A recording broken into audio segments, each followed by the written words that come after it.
story all about how my life got flipped, turned upside down. What? Come on. Town called Bel Air. I'll know the rest of it better. We're going to keep going. You're so gangster. Bring it. West Philly in the house. West Philly in the house. In West Philadelphia, born and raised on the playground is where I spent most of my days. What? Fuck. I just broke my own rule. Yep. Don't worry about it. Guys who were up to no good. What? Started messing around in my neighborhood. Yes, sir. Got scared. Oh, my goodness. This is a hot mess. All right, cut it. Yeah. Oh, man, that's awful. Oh, cut it. Oh, man, that is awful.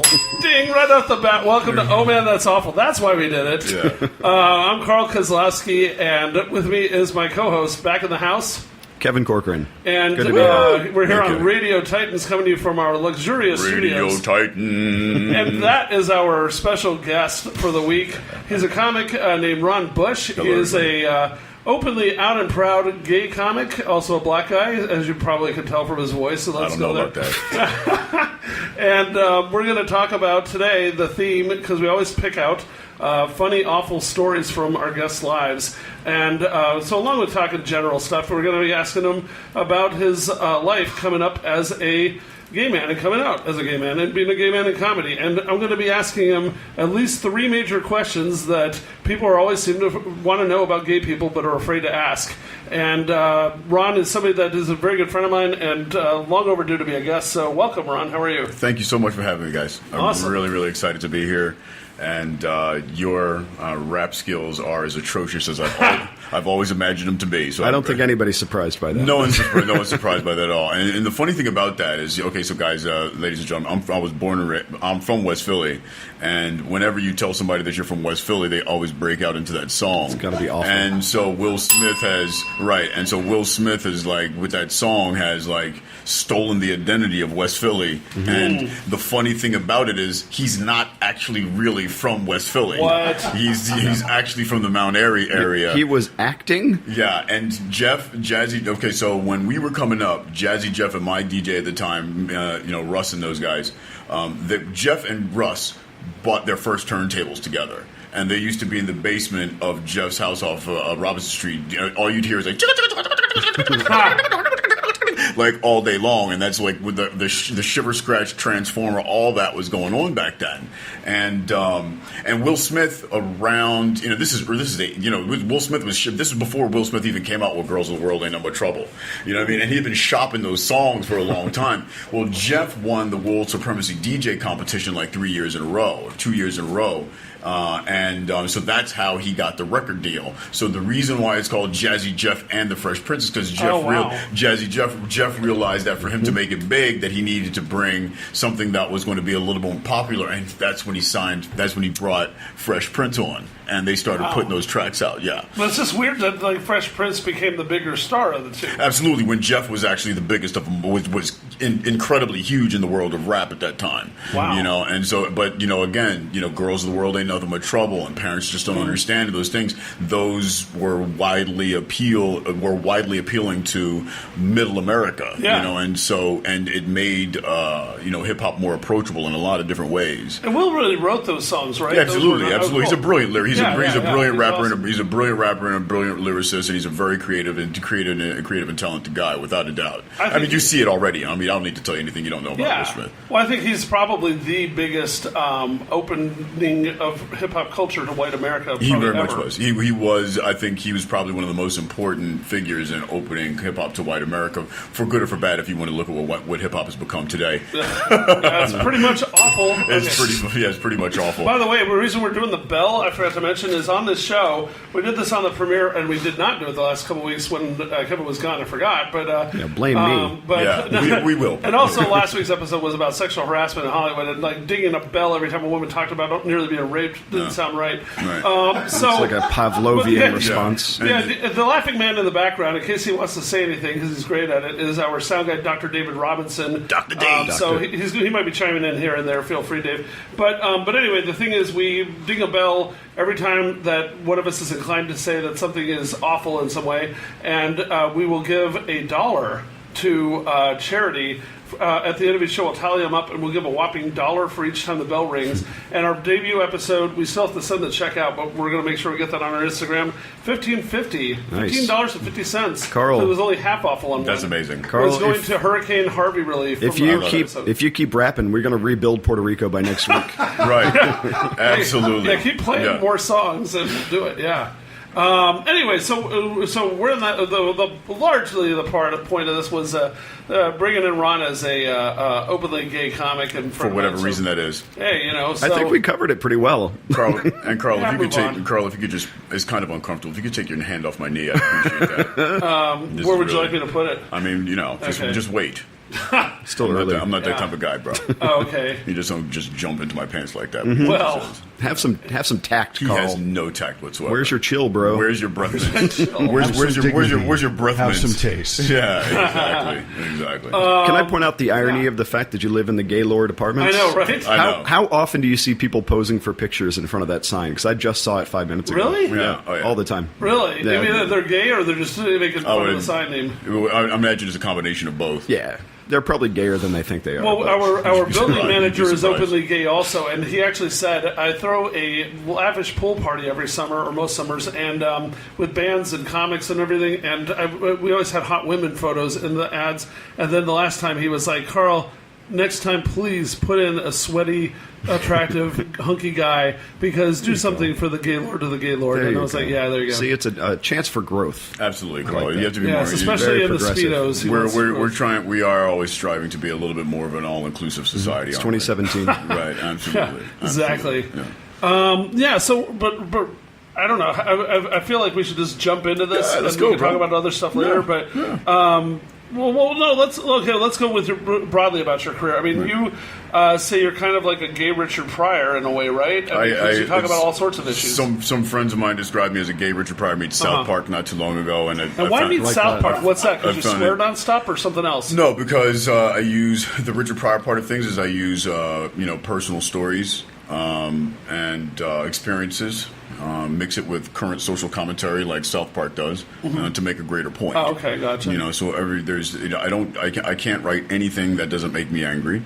It always around, all my jokes are around taking personal responsibility for yourself, about empowerment, about sexism, homophobia, racism, these different things. And so by me and my humor, I guess you would say, is I use anger, hypocrisy, and an inability to not take responsibility of my own actions to drive my humor. So instead of preaching to someone like a Bill Maher does, I allow people to see my own personal growth through experiences that I've lived through in a comedic way. And hopefully when they see that, and when my point is made, then they can actually see where in themselves they can find commonality, like what all good comedians should.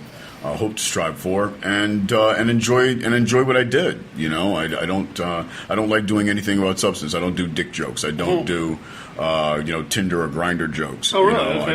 I don't. Right. I don't. No, I don't. Right. No, seriously. I'm pleased to hear. Absolutely. I don't get on stage and be like, so I'm gay. I wanted to ask all this about other that bullshit. because, as a comic, you come across people. And obviously, you play the hand you're dealt.